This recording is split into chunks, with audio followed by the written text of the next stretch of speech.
Assalamualaikum warahmatullahi wabarakatuh.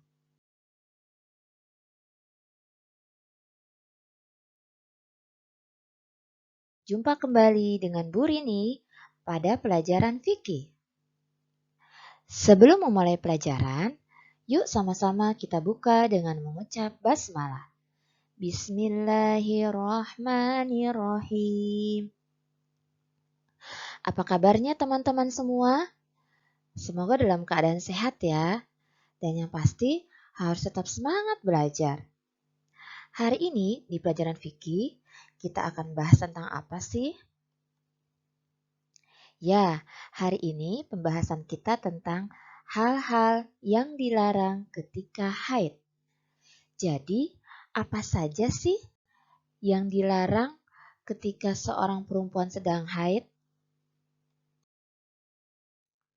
Yang pertama, perempuan yang sedang haid dilarang sholat. Baik itu sholat wajib maupun sholat sunnah, teman-teman. Nah, untuk sholat ini, perempuan tidak perlu mengqadha atau mengganti sholat yang ditinggalkan karena haid. Yang kedua, yaitu perempuan haid dilarang berpuasa, baik itu puasa wajib maupun puasa sunnah.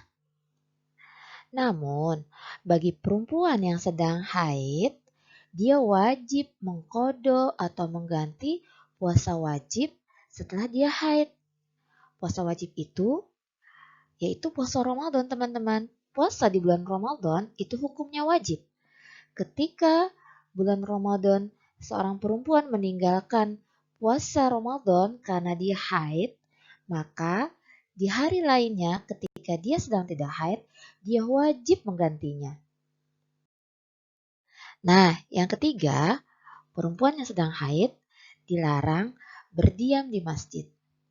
Bila hanya melintas, itu diperbolehkan, asalkan tidak mengotori masjid. Yang keempat, perempuan yang sedang haid tidak diperkenankan atau tidak diperbolehkan membawa dan membaca Al-Quran.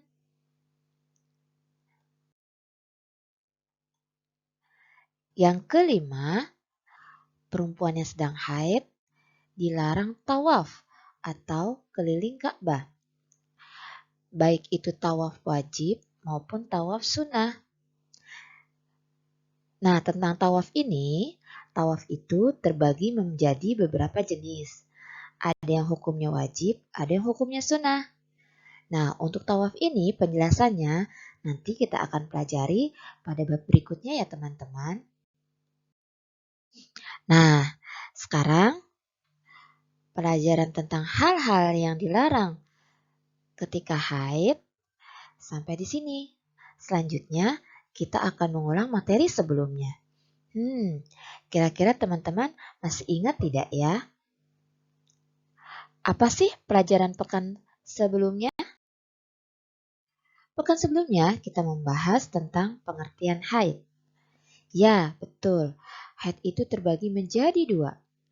Pengertian haid terbagi menjadi dua, yaitu pengertian secara bahasa dan pengertian secara istilah. Teman-teman masih ingat? Pengertian secara bahasa, pengertian haid secara bahasa adalah? Coba diingat lagi. Betul, pengertian haid secara bahasa artinya sesuatu yang mengalir.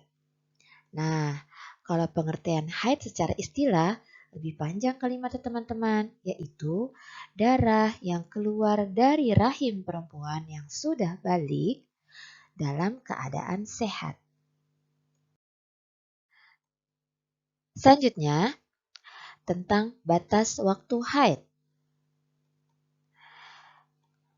Batas waktu haid paling sedikit yaitu selama 1 hari 1 malam.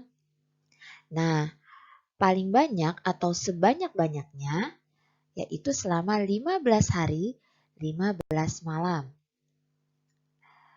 Sedangkan warna darah haid seperti apa? Ya, warna darah haid berwarna merah kehitaman. Baiklah teman-teman, semoga paham ya dengan materi hari ini dan juga teman-teman masih ingat pengulangan materi yang Budi sampaikan hari ini juga. Ya, Budi akan berikan tugas. Tugas hari ini apa sih? Tugas teman-teman membuat rangkuman materi tentang hal-hal yang dilarang ketika haid.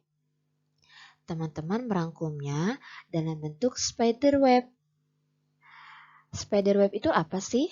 Nanti Budi berikan contohnya. Spiderweb itu ada artinya bentuknya seperti jaring laba-laba.